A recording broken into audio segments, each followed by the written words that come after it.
Well, I'm going to take this line of for loop and copy it here, as I promised you. I'm going to fix the way that my code is formatted so that I can easily understand which lines are nested in which fors and ifs. And now I can see if my game is still working so good. Well, I didn't expect this perhaps. Do I have a mistake on line 68? Did I change anything here? Well, no, I hope you already know that this mistake means that I've missed or make some mistake with my curly brackets, and actually this for has a ending curly bracket. This is the for that I pasted, but it's a strange curly bracket. This curly bracket should be used for the update. Yeah, what happened is that I pasted this for with its opening curly bracket, but I didn't put the closing curly bracket for the for. Now I can see that the game is working, and I can't understand that I'm hit by a different enemies.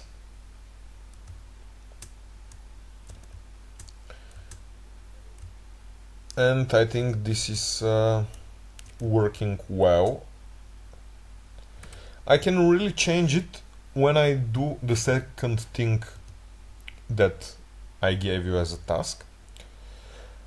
I wanted the enemies to be a little bit down from their current position, because now the player has a really good strategy to just sit at the bottom of the playing field. I can fix this if I add here for 50. So if any of the enemies start from some hundreds and 50, and those enemies continue down 50 more pixels, they will actually reach the bottom of the playing field. I can see this now, and I'm kind of happy with what I see. It's just that I don't like the place that this plus 50 is written. I think it's a better idea to have 50 as an initial value of current enemy Y, the for loop counter that I had. This variable is knowing where the enemies are, and it's strange to add more pixels to it just for drawing them, because I hope you realize that now we have to go and change the collision too. You can see that even when I try my best to go between the enemies, I still got hit, and instead if I try to be inside of an enemy, my collision check now is totally wrong. You should be really careful when copy pasting code, because it is really normal and usual for somebody who has copied and pasted code to then find a bug or change something and change it in only one of the copies. If you have different versions of your code, just like I had a collision check that checks for Y's from 0 to 100, 200, and collision and drawing that actually drawed at 50, 150, 250. Well, I will have a really hidden bugs. Now I can see that the drawing is working just the same as collision checking. For example, now I had a collision and now I didn't.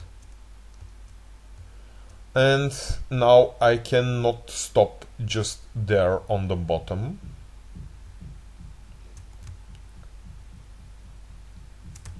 I'm trying to go up so that you can see that staying on the bottom is not a good idea.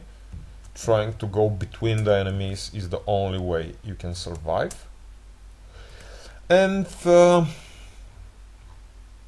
I think our game is working currently, but I want you to fix one thing in it. I'm not really happy with the way this code is working. It's now working fine, correctly. It doesn't have bugs, but it's long.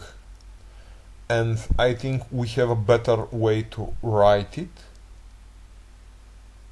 if we try to focus on reminders of division. If we use reminders of dividing. So I will try to draw our enemies. They stand from 50 to 100 now, from 150 to 200, from 250 to 300, from 350 to 400, and from 450 to 500. Actually, I didn't got enough space to draw all of the enemies, but let's just focus on the bottom of the playing field. So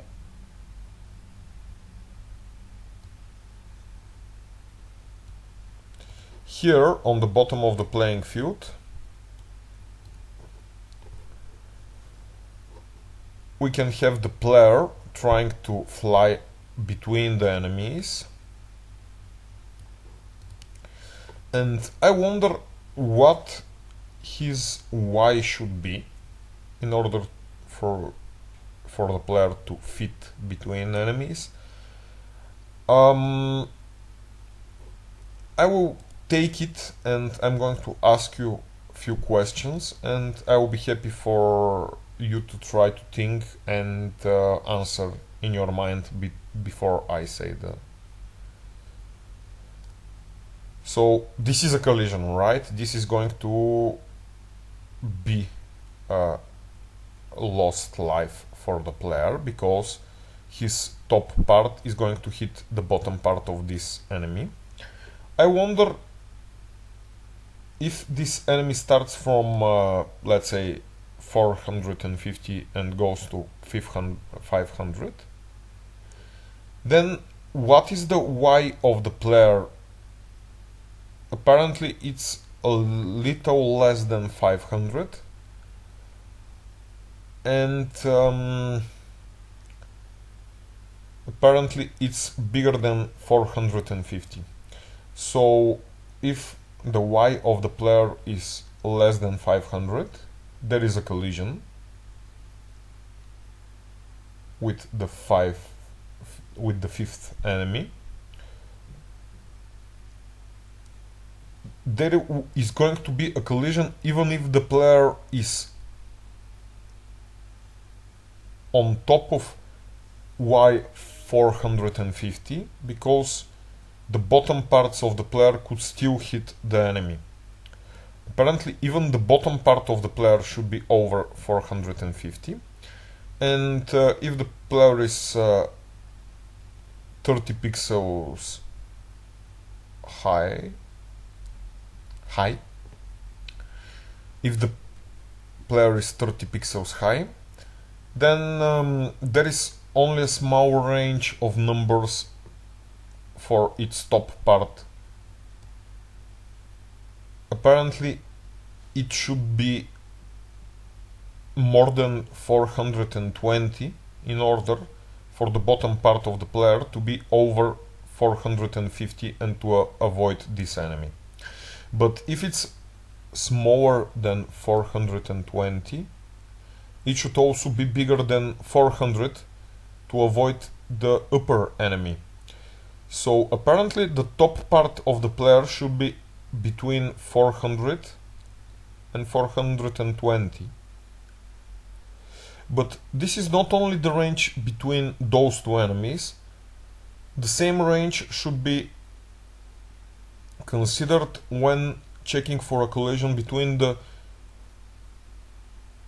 previous enemy and this enemy.